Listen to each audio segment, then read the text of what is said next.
Hey there, welcome to episode 90 of the Cafe Genius Impresarios audio program. I'm your host, Dan Hugo. It is 1:11 p.m.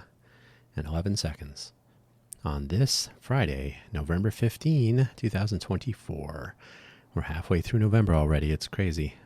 It'll be 4 years like nobody's business. This is season 1, episode 90. We're coming up, not immediately, but soon, on the end of season 1.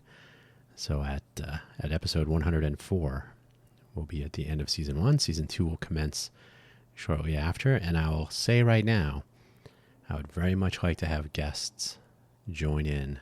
So that will be some effort that goes in starting now. But I really like to see season 2 get back into a conversation mode.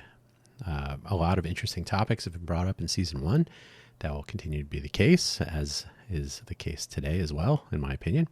So hopefully we can turn this into a more productive engagement, maybe have more listeners, and perhaps some outcomes. That's always nice when conversation leads to action, leads to outcomes. Amazing. And maybe there'll be good outcomes. Hopefully wherever you have found this audio program, you're able to locate the episode description, which contains the show notes, and there are 4 links to the usual shameless self-promotion and 2 additional links, if I can say that word, for today's episode. In case you're curious, Cafe Genius, that's cafe with 2 F's, and genius with spelled with an I. No, Cafe Genius, and then Impresarios. Hey, all kinds of devices making noises. If you can imagine, okay, so Impresarios with 2 S's. If you can imagine the good old days of San Francisco, there was a small cafe very near the baseball stadium. Eventually it would be the AT&T baseball stadium. It was actually where dubious startup celebrity, what's his name? Jack. I think we'll just call him Jack. Founder of Twitter, was sitting with his laptop at the Cafe Centro. CAFFECENTRO, Cafe Centro, a quaint little shop in South Park. So there was grass, little tables and chairs, benches, park benches. Yikes! It's a noisy day today. Production by a street, and Jack Dorsey. I don't know why I don't remember. Well, of course I know. Why remember his name? He's kind of nuts. That was the place where Twitter sort of got its start. It's the place where startups start. Cafe Centro, cool little shop. Unfortunately, they closed a year ago or so. Very sad news.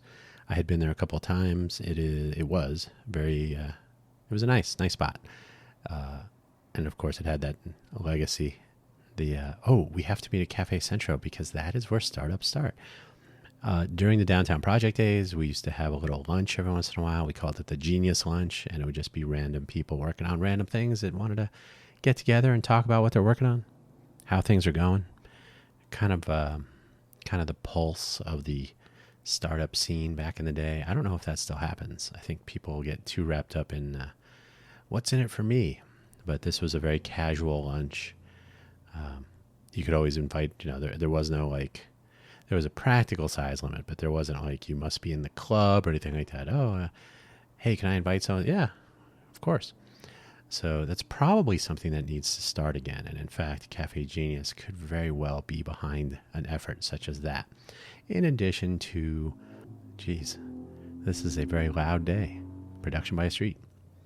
In addition to the Genius Roundtables that we used to have. And in fact, we could make the Genius Roundtable a much less structured event because that really didn't work the first time around. And we can make Cafe Genius Roundtables more of a lunch gathering. Meeting at an actual round table is the best idea, which means dim sum. So we'll see if we can get back on that track for the coming new year. And as well, the word impresarios, spelled with 2 S's. And if you look these words up, by the way, they are not incorrect spellings. They're just extremely uncommon. Impresarios, people doing cool things, creative. It sounds like what it sounds like. Impresarios. So Cafe Genius Impresarios. Here we are. And ideally, we will be speaking with impresarios, people that are innovative, entrepreneurial, making things happen, doing cool stuff with cool things to say. And we'll see where that goes. So welcome to episode 90. Let me have a sip of tea here. Hopefully my voice will hold out. And I'll begin with the summary of today's episode. Keeping it simple this week, ahead of GEW and F1. And who knows what else happening here in Vegas. It's so hard to figure out what's going on. If Southern Nevada is to contain the next Silicon Valley, wherever it might be located, the real Silicon Valley is bigger than, one county. Why is all of the hype around convincing big companies to move here and celebrating the big companies already here that have moved here or established themselves here? Hint, impatience for wins. And Vegas is all about winning. Well, actually, when people win, that's not how you get money to build more resorts and casinos. So there must be a house advantage. Either way, the links for today's episode, of course, begin with the shameless self-promotion. Buymeacoffee.com. Buymeacoffee.com/Dan Hugo, DANHUGO. That's me. Ko-fi.com, KO-fi.com/Dan Hugo. You are under no obligation or observation. You're under no obligation to spend any money. You don't have to buy anything or donate or submit any cash money. I do use these sites to engage with my audience, perhaps plural audiences, regarding my various projects and undertakings, mostly audio programs at this point, but that could change. I recently added some stuff to my buymeacoffee.com posts, not to my profile yet, but to the postings. They're like little blog entries. And it turns out that Buy Me a Coffee, I was hoping that Ko-fi would have this, Ko-fi. I pronounce it like that to emphasize that it's not coffee, but that's clearly what they're going for. Ko-fi.com, Ko-fi.com/Dan Hugo. They do not support audio posts in the same way that buymeacoffee.com does. So I was thinking of doing like a weekly wrap up, kind of cover the various things that have gone on for the week and post that as a little quick audio update on buymeacoffee.com/Dan Hugo and then link to it from Ko-fi.com/Dan Hugo or something like that, because these tools are available. They're essentially free, a little extra value. And if you do want to donate anything or put anything into this, the tip jar, so to speak, all proceeds, and there hasn't been much. So don't think I'm doubling my wealth every week or anything like that. But any such monies go towards purchasing coffee beans or coffee making accessories, machinery, replacements. I try to use, and I know purists might freak out a little bit. I really don't like paper filters. I know they're the better way to go in many cases. I have an AeroPress and I have tons of the little round filters. They're little filter discs that fit into the end cap of the cylinder that is the AeroPress. Those happen to fit in my 6-cup. Do I have a 6-cup? 3-cup? 6-cup? I think it's a 6-cup mocha pot. So it fits perfectly. So you can put the circular filter over the basket that goes into the bottom half of the mocha pot. In that case, it's kind of interesting because otherwise you do get coffee grounds going up into the coffee chamber. Other than that, though, I basically have metal filters, so I really don't have much in the way of consumables, but you never know. AeroPress and a drip coffee and occasionally a pour over. I really got to fire up my Flair Pro to make a proper espresso. It's been a while since I've done that. So any of these things that are interesting to you, and if you do toss a buck or two or whatever into the tip jar, it goes towards these awful habits. Caffeine. It's what's for breakfast and dinner and lunch. GEW Nevada 2024. That's Global Entrepreneurship Week 2024. Global, just like it sounds, but there is a Nevada edition.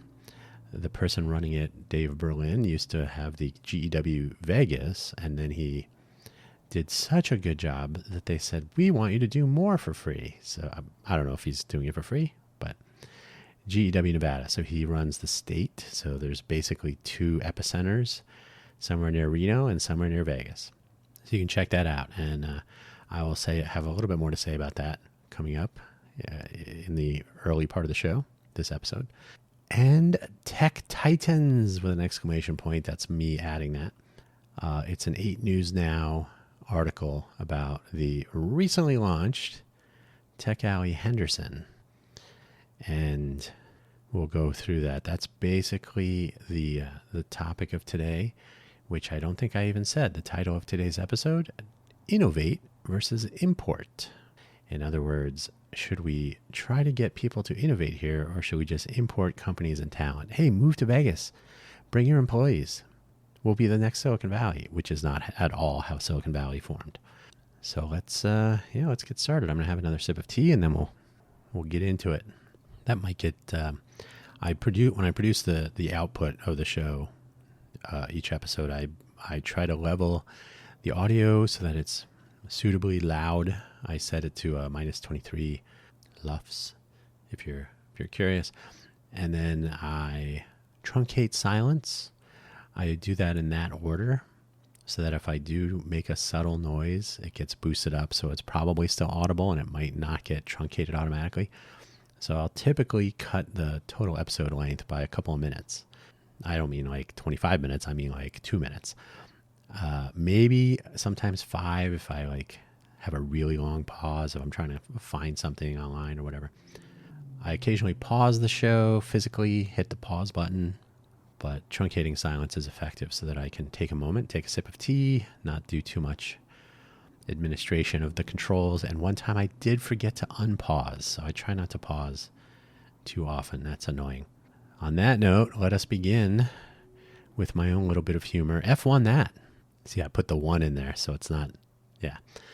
The 2024 edition of Formula One, destruction of the Vegas small business sector and any sort of tourist experience on the Strip and other areas. Fast approaches next week. Yay. Trees have been cut down again. I don't know if they relocated them this time. I would hope so, given the tumult that resulted from last year.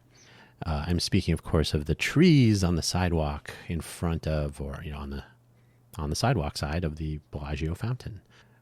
Those were just simply cut down. We couldn't move them. They were too entangled with the plumbing under the sidewalk. Okay, sure. That kind of irked some people. You can't see the fountain because the paddock is there. That, to me, is an insult to humanity. If you're going to come to Vegas and they don't let you see them, it works just fine. We're just hiding it behind this abomination. I think that's ridiculous.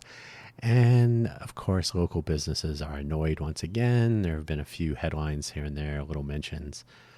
Clark County has assured all, and by the way, I didn't want to put links to all this stuff because I did that last year, and I don't want to make this a habit of covering F1. That's not my gig. There are websites that do that. LVSportsBiz, I think it is, .com. One such website.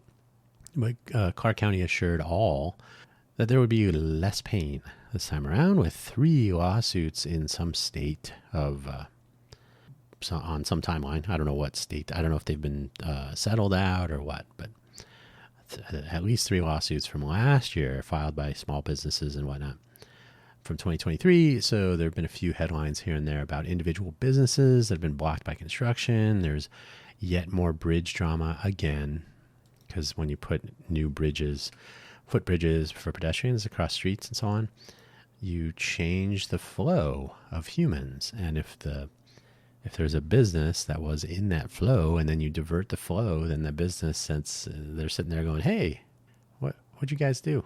You took all our customers. And then there's another lawsuit. And then the really fun one is there are pedestrian bridges on the Strip. And so when you cross the Strip, you don't get hit by a car, and you get to look out over this. You're crossing perpendicular to the Las Vegas Boulevard, so you can look down the road and you can see the sights. You might even hang out there for a moment, unless they arrest you for loitering on the bridge there. Don't take one selfie only. Don't dilly nor dally. So if you are going on those pedestrian bridges at the moment, especially towards the Bellagio, Treasure Island, they have placed, I believe it's a film that they adhere to the plexiglass, and it makes them opaque, so you cannot, You cannot see what's going on. And that means that you will not be one of those unpaying Formula One race viewers that might go up on the pedestrian bridge and watch the cars go by without paying your fair share. So yeah, don't be a thief like that. So those are very popular because they put them up now, not for the race, but ahead of the race. Good. Speculation around attendance places the number at about 35% of last year's turnout, give or take. And that was a headline, an article. You'll see that headline, something like 100,000 people projected to attend. That was an LV Sports Biz article, if you want to track that down, if you're curious. Who among us, though, is a bit tired of projections, not projects? I don't know who wrote these notes. I'm going to have to fire him. Projections. Lately, do you really want to know? Oh, we're projecting a certain turnout. Come on. We will know soon enough how much more money the upper end of the financial pyramid, I wrote pyramid, rakes in. So the people with a lot of money, the companies, the resorts with a lot of money will make money. And Formula One will piss people off, and the Clark County Commission will have to field more frustrated business people in hearings sometime next month. Been there, done that. So GEW 2024. I believe this is the third year, Global Entrepreneurship Week. Entrepreneurship. It's next week from Monday through Friday, although I think it technically begins at Tech Alley, Las Vegas, which I believe is on Saturday. I haven't attended in a while, so I've lost that momentum. Yeah, it should be Saturday, 16. While there is normally zero coverage of any sort of small business and entrepreneurial anything, maybe startup development or celebration news, unless you get broken into in the arts district, that seemed to get a lot of news coverage, and why not? Except for the one item we're going to talk about today, there's almost no mention anywhere, and GEW is nowhere near as interesting and exciting and newsworthy as the Formula One race, which is coincident, of course. So I might be the only one talking about this much, talking about it this much. I have not attended a GEW event. This is about the third year. I think it's the third year. It might be the fourth, but I think it's the third year in Vegas. I don't know how long the global event has been going on. Maybe forever. I don't know. It seems like a nice idea, but I believe the focus ends up going out into the weeds based on the program agenda across it several days. So if you look at the agenda, it's a lot of gee whiz presentations and whatnot. I think the problem with choosing a window of time in the early days, here's the thing. If you're training for the Olympics, or if you're building a house, you're doing some undertaking that's substantial. You want to diversify the economy of a region such as Southern Nevada. My opinion, call me crazy, you should do it all the time. You should be building that house every day. You should be, whatever it is you're trying to accomplish, you should be focused on it every day. You should give it attention. People should be aware. They should have a place to look. Like, oh, how's that project coming along? Especially because changing or adding to the economy, the diversified economy plans for the greater Vegas area, will impact a lot of people, potentially. So there should be sort of an open project. Like, hey, we're gonna try to encourage innovation and entrepreneurialism here in the greater Vegas area on top of the fun economy. In fact, all that kind of fits together if you think about it, if you're creative. So when you take 1 week and you focus on it, and you've heard me say this before, when you take 1 day a month and you say, okay, everybody have meetups around this 1 day about entrepreneur, the tech scene, the startup scene. This is it. We're going to anchor it all on 1 day a month, 1 week a year. But like I said, you should be working on this stuff all the time. So I believe it places an incorrect focus, and it limits the attention. And there's already no attention. So if you say, okay, GEW, the week of Startup Week LV, sponsored by Techstars, a couple days of, okay, great. Nobody knows about this stuff. Nobody knows what's going on. No attention is paid. So by compressing what should be happening every day into a week for LV, Startup Las Vegas, Startup Vegas, Startup Week Vegas, something like that. Startup Week LV. I don't know. I talked about this in a previous episode. Okay, GEW Nevada, that's 5 days. on the calendar, probably more like 6 or 7 of actual stuff associated. That's it. So then you end up with, and I've seen this happen countless times, all right, I went to the event. I'm part of the startup scene. I'm good. I'm in the entrepreneurialism thing because I went to, you end up with this false sense of achievement. So I really think there needs to be like a continuous focus, not discrete event-oriented focus. And one of the things that should emerge from this continuous focus is continuous awareness, or the potential, yes, to recognize and celebrate these efforts. So in other words, there should be local news coverage of things going on, and there isn't. Tea, lemon ginger again. It's pretty good. Now, not to say that they don't cover some things. If you have money, if you're a celebrity. So if you're Mark Wahlberg, or if you are Mark Andreessen, or if you're Teddy Lau from San Francisco, who does Vegas Tech Summit for 3 years now, $1,000 ticket to go to his house and hang out and talk about it, what you can take from the so-called tech scene in Vegas, then you'll get a mention here and there. But if you're actually working on a startup and not talking to rich friends about what you can extract, you're very unlikely to be heard from. Probably never seen again.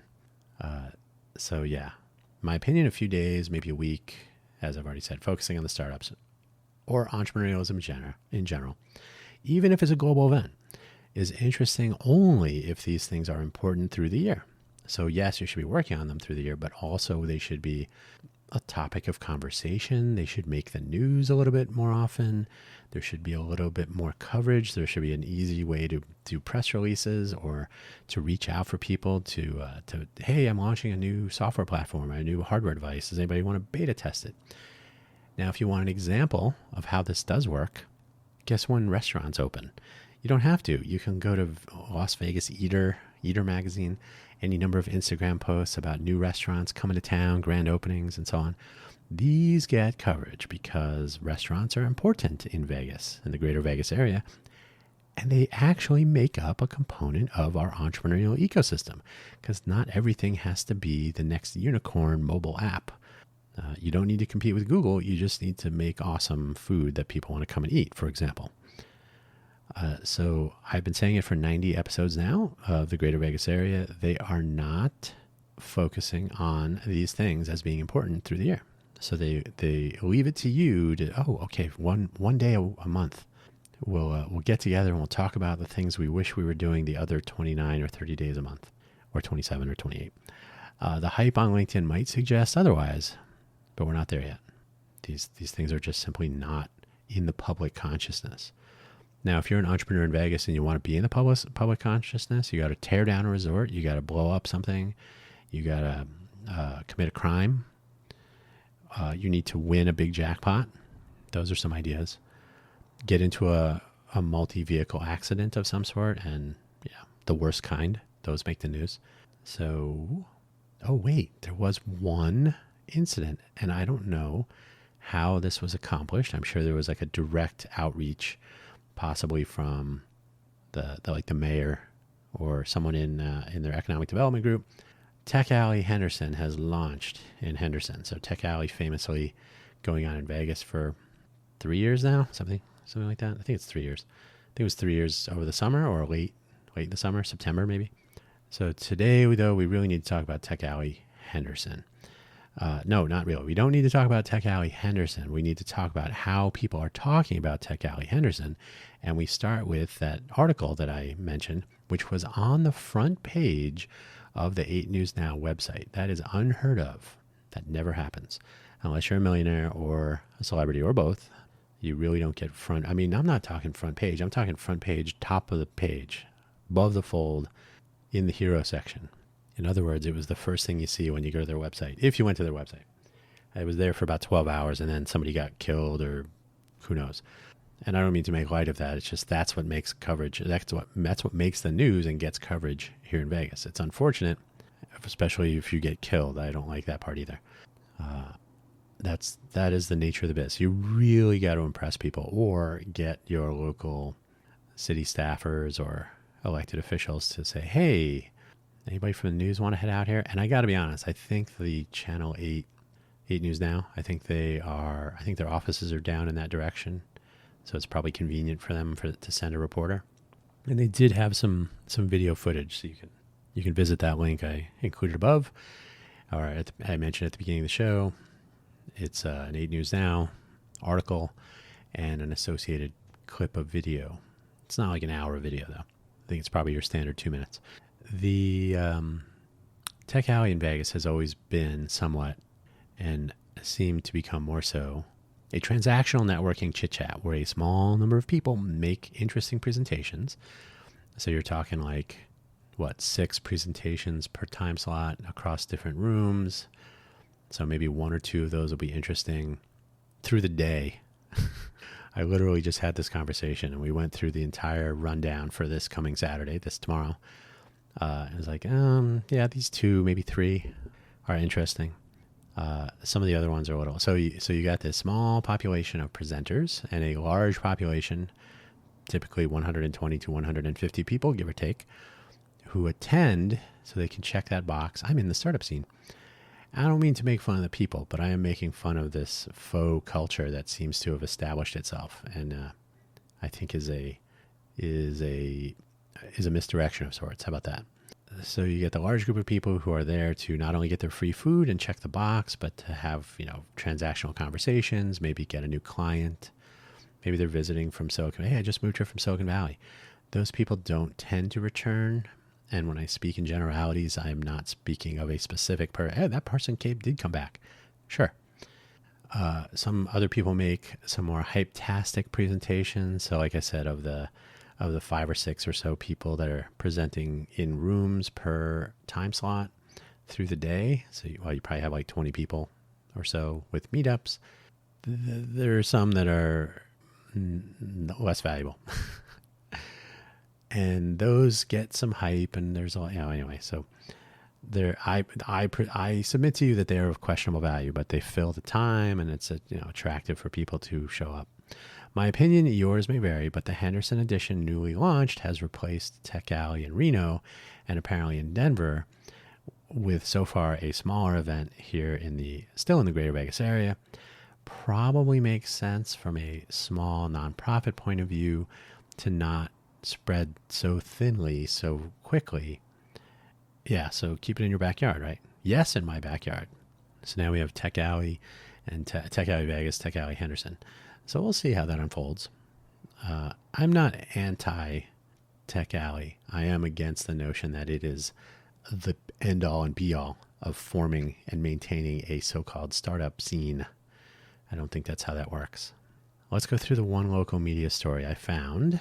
So I'm going to pull that up again. Actually, I already have it open. There it is. So it's not very long.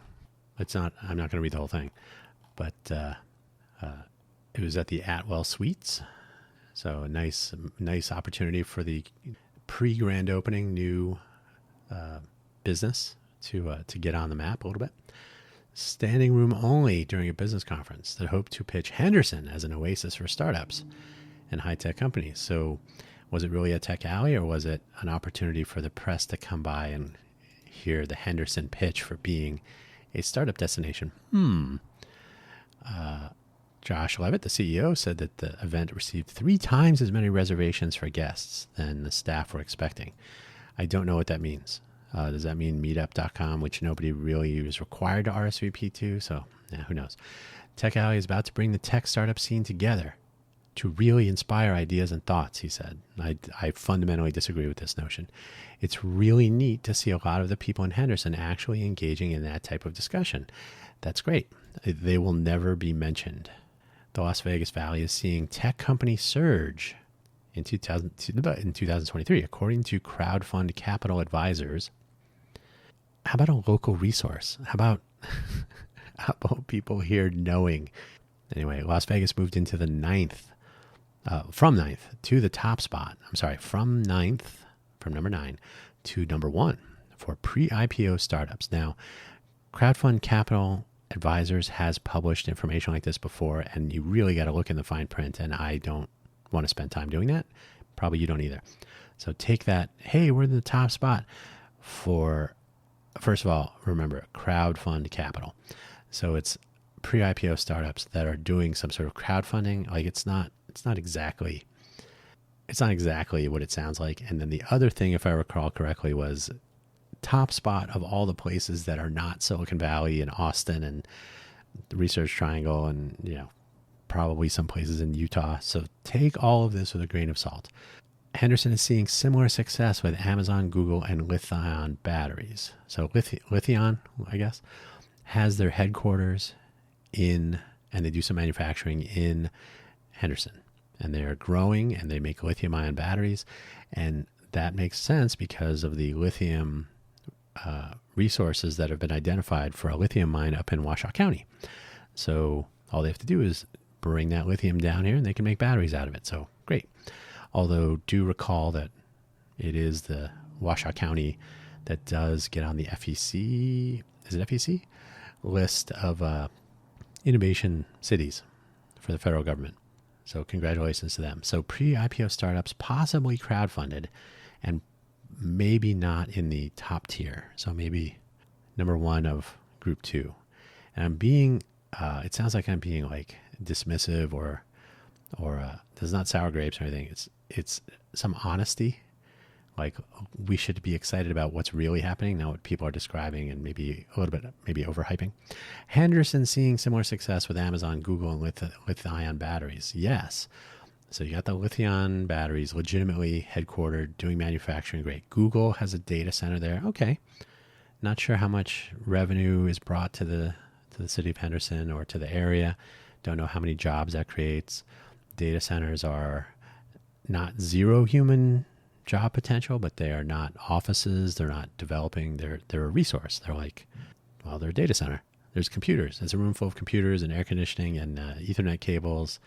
So I'm not saying that's a bad thing, but I'm not saying that's like bringing innovation to the area. It's a resource.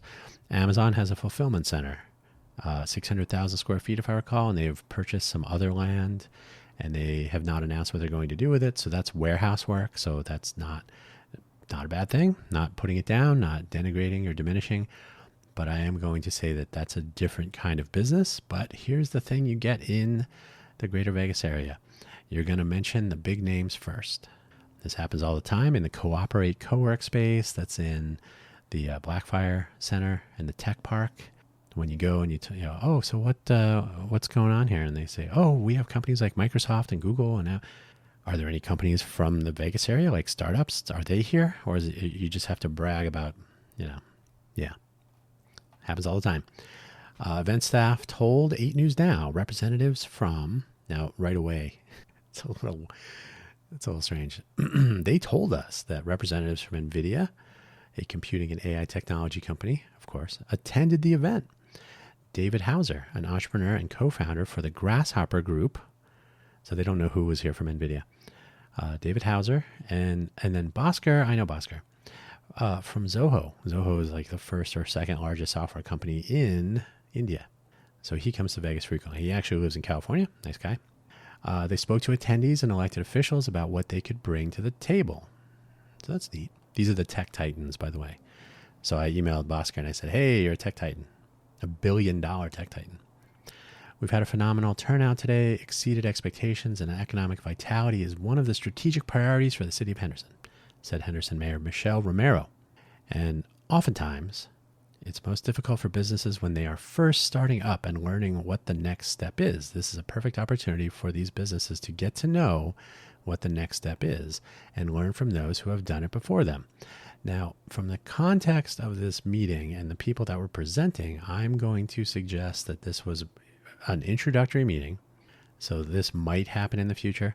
This is not really what happens at Tech Alley, and this is really something to consider doing in a more of a mentor relationship, which this area should be cultivating.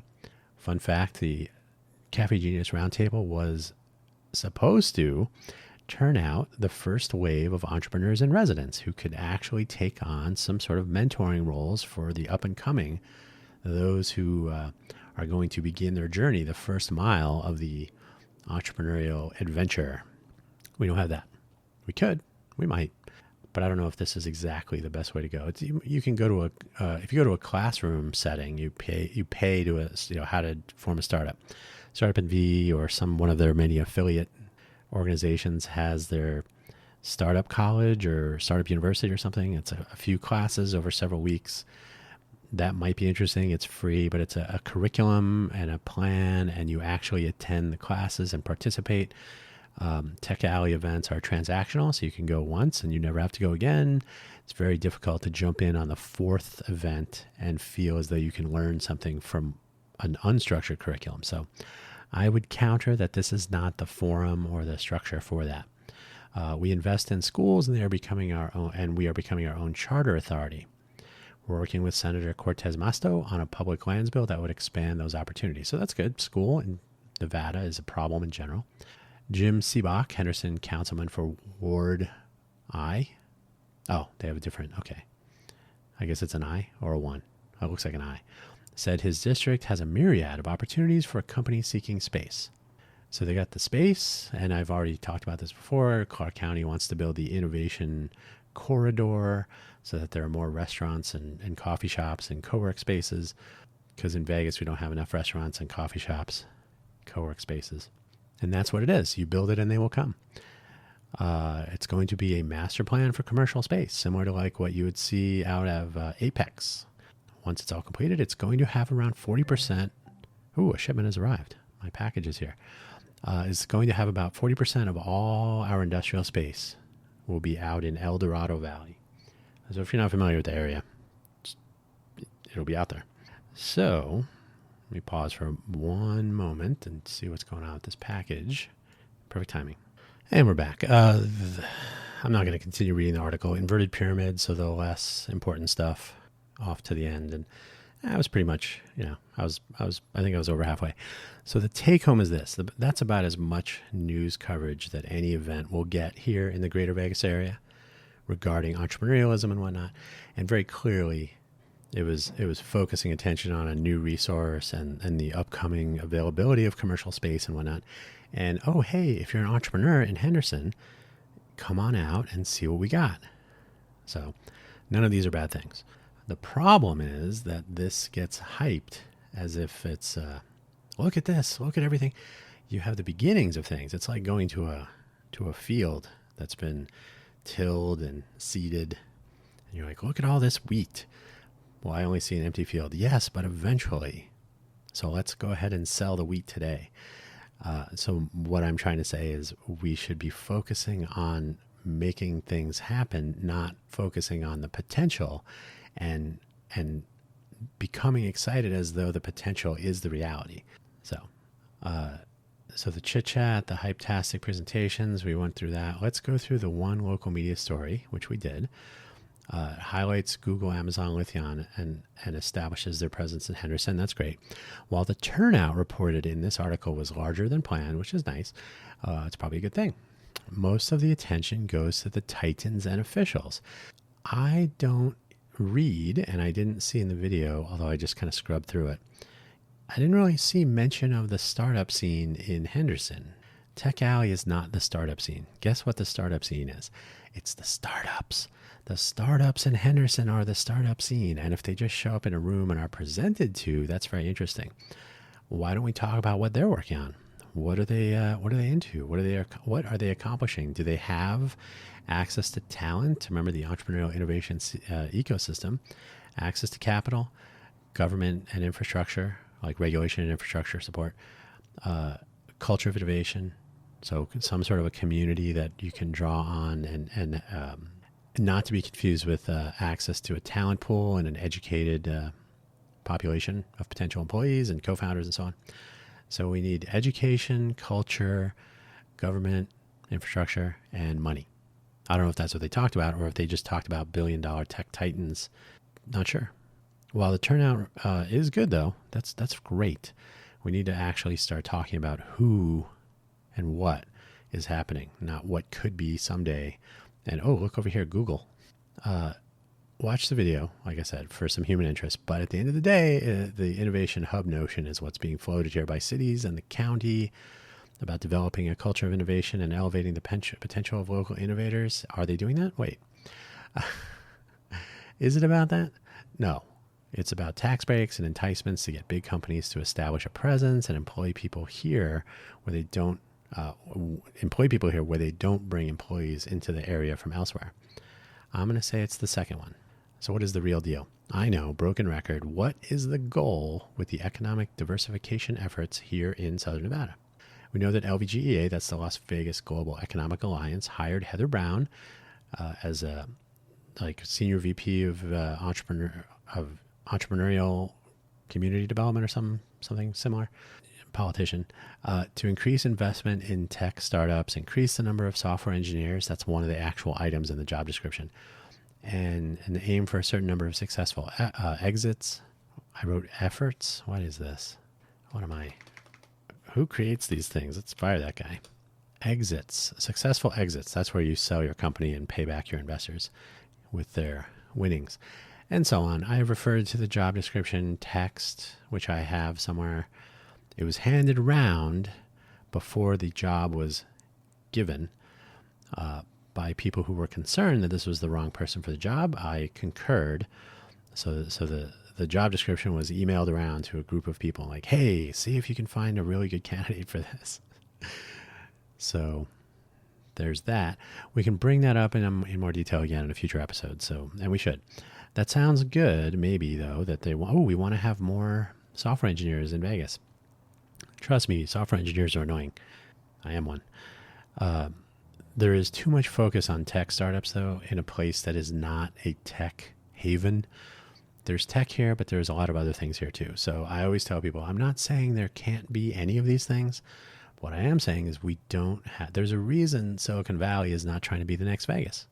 Because Vegas has been the Vegas for like 100 years, almost. I think we're either coming up on, depends on when you say they made the city versus when they first had a casino or whatever. But Vegas has its culture rooted that far back doing this. Silicon Valley has its creative and innovation culture rooted back from the late 1800s. So you can't just sprinkle money on top of a region and change it to something else. Is Silicon Valley going to be the next Vegas? Never.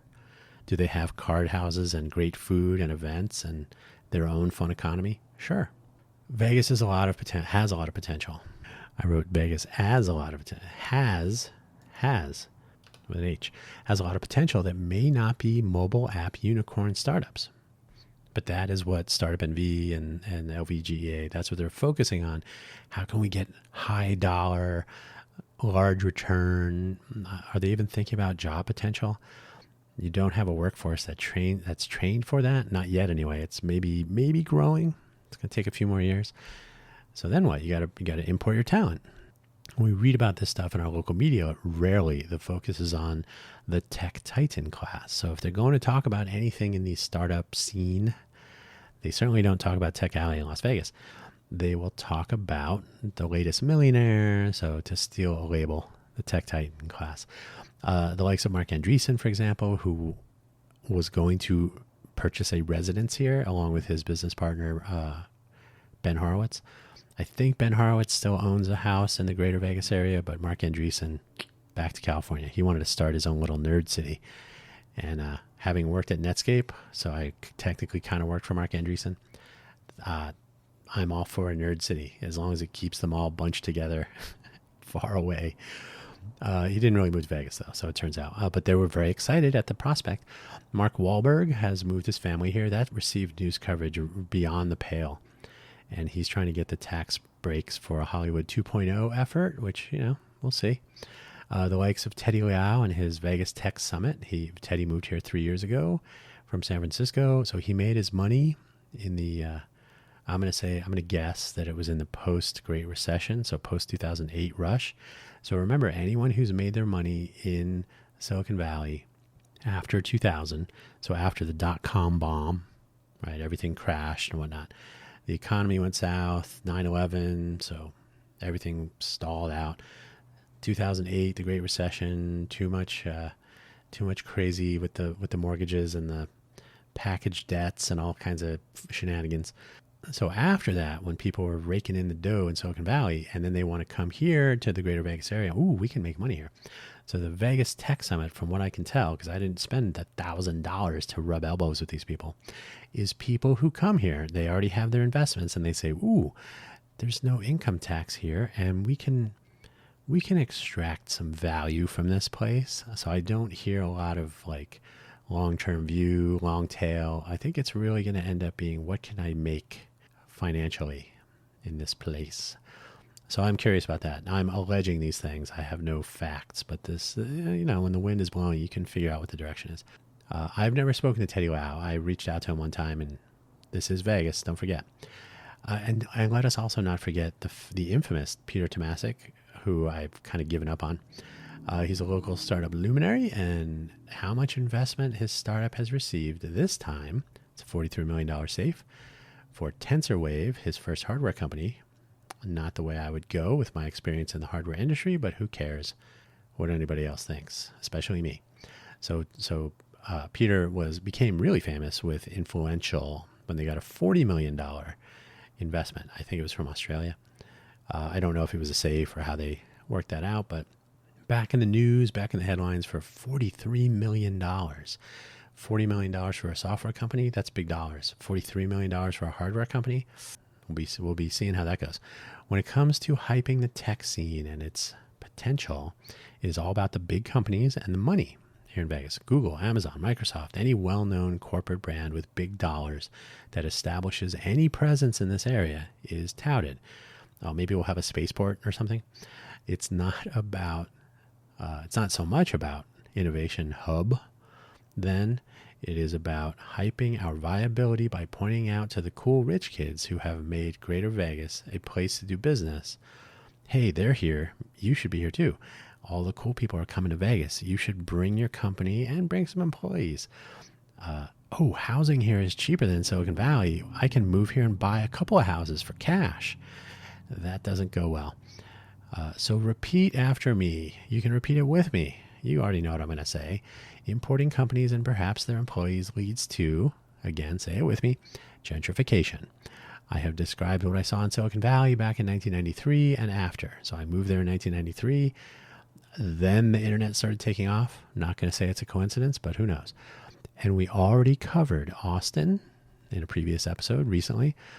Same thing could happen here. The tech scene moved into Austin, crushed the culture, pushed all the normal people out to the outskirts of town. They had to take public transportation to come in and work because who needs a car? I live in Austin. I can just walk to work or take a bus, or, oh, no, now you got to live 20 miles away.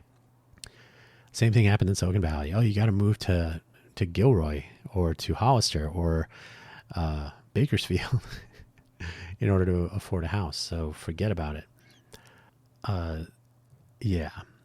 Are we attempting? Oh, did I say this part? Yeah. As Teddy Lau said, and I already pointed this out, housing here is much cheaper than Silicon Valley. They can move their teams here and their housing spend will be relatively low for them, but relatively high for here. So they can move into the really nice houses and start raising property values and rents. That's good for everybody. Are we attempting to cultivate an innovation culture and evolve a capable and vibrant entrepreneurial innovation ecosystem? Am I foreshadowing this too much? Or are we looking to import big money from big companies, gentrify the area, which makes money for the investment class, the real estate investor class, and weaken the possibilities for smaller startups that would then need to pay more for local talent, in some cases, perhaps not all cases, to compete. So if you move your startup to Silicon Valley and try to hire. So if you're a startup here in Vegas, the lower cost of living means I might have a chance to have a longer runway with the access to capital that I have right now. So if I need to hire talent, they can either live here or maybe I have to go remote.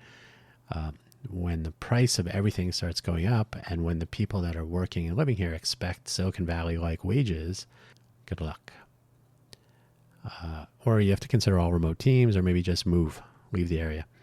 Does the import over innovate notion pencil out for benefit of the many, or is it about a big number for cities and counties for growth? Maybe it's two numbers. Look at all this revenue, big the $1 trillion company moved to Vegas, and look at all these jobs they created. They created 12,000 jobs, and they're all getting crazy salaries, and they're jacking the prices up. And oh, you still work in the fun economy? I'm sorry. Honestly, if we step over our local talent pool, and to be clear, there is a talent pool here, and I don't mean to say that they're not good. They're a small talent pool. It is growing, and it's evolving, but it takes time. And we encourage not the hiring of local talent, but bring your company here, and whole company, and maybe move some of your employees here. Relocate to the greater Vegas area. Become a local, as some of the marketing materials say.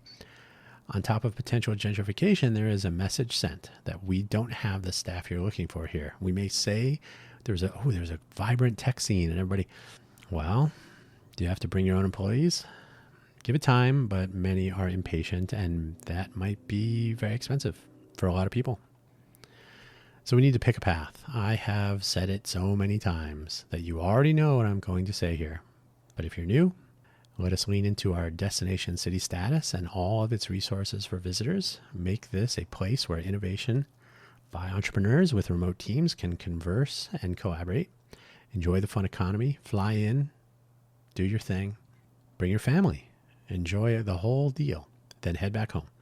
40 million people do this every year. We know how it works. We know we got what it takes. Rather than changing the water math very quickly, hey, let's add 50,000 people to the population. That's tricky. We already have the math for 40 million people a year, so you can come here anytime you want. Stay for a week and then go back home. We increase the amount of business brought into the fun economy when we do that, which keeps more of our existing workforce at work. More success may mean growth in jobs and pay in the hospitality sector, in the service industry in general, which may lead to local costs of living elevation, but it will be maybe organic and commensurate with expansion of opportunity for a larger swath of the population. Maybe the greater Vegas area is just a normal place that has some innovators, that has some entrepreneurs. Some of the entrepreneurs are tech entrepreneurs. Some of them are opening restaurants or other businesses. Right? Continue the cultivation of our innovation culture. Keep the sun shining on our entrepreneurial innovation ecosystem and watch the flora and fauna grow with it. It's really simple. Let this place evolve into something that it could be. Don't try to make it something it is not. You cannot convert a desert to a rainforest. Not easily.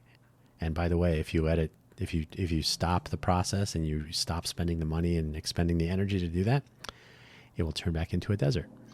Rather than this innovation path, and remember from a previous episode of this very program, Silicon Valley has had a culture of innovation established over 100 years ago and evolving since. Some of this was great, some maybe not, especially more recently. Super gentrification.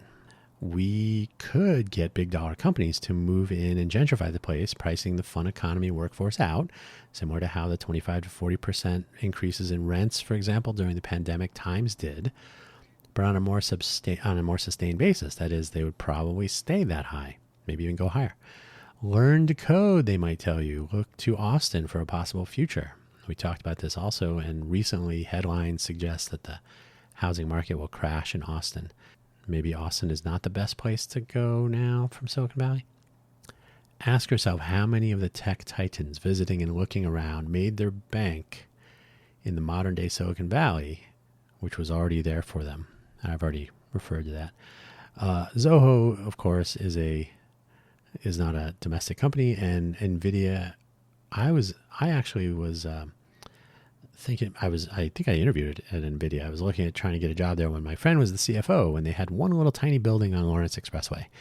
So NVIDIA was a tiny, tiny player in the space. Oh, what we could have all done differently from those days. So NVIDIA has been around for a while. But it is curious to know, even if you are thinking about a big giant player from post 1993, Google was also a tiny little hole in the wall place down Middlefield Road when I was working at Netscape. Hey, anybody see that? What is that, Google down the street? So these are companies that still, even if you started your company in 1993, Intel started their company in the 60s after they broke away from Fairchild. And they launched their first microprocessor in 1971. And guess what? Silicon Valley's culture of innovation had already been in development for 70 plus years. So you cannot simply sprinkle money over a city and turn it into something it is not. It will revert back the moment you stop doing that. Remember that most interesting things going on in Vegas, as far as the entrepreneurs and the innovators, might not be on your radar because we need better radar here in general.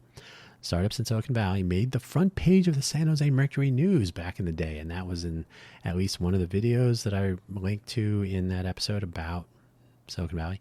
I think the episode was Vegas should be the next Vegas. That would be unheard of here for now. And I've already talked about how my current entrepreneurial effort, there's a few things going on, but one of them is a better collection of tools to share information with a locality, with the people in a locality. I don't want to say like a local news site. I don't want to say a local social media platform. Those are like components of it, but it's a little bit more nuanced than that, taking advantage of modernity. But one of the things to focus on is what is going on in this place. Startups, entrepreneurialism, innovation, asset maps, resources, high quality meetups, learning opportunities, mentorship. The list goes on. And I really wasn't focused on tech with any of those things. It could be anything. So I think there will be a reckoning eventually. There'll be some sort of like, oh, maybe Vegas is better at several things, not just overly focusing on tech. And hopefully that realization will come in a timely manner, and people will realize that you can actually be successful without creating a mobile application. A lot of things depend on what it is and what you're trying to accomplish and how you want to get there. So we'll see what Vegas can do for you and vice versa. On that note, I think I have a package to go retrieve. So I'm going to go see where it is. I hope it's where I think it is. And we'll go from there. So thanks for listening, of course. Don't forget to check out buymeacoffee.com/DanHugo and Ko-fi.com, ko-fi.com/DanHugo. You don't have to pay any money, but you can figure out what's going on with all my various endeavors. Maybe there's something you're missing and you'd like to add another audio program to your menu. I might have something for you. Take it easy, and we will talk again. Maybe you can come on the show even, and we'll talk for others to hear. Take care.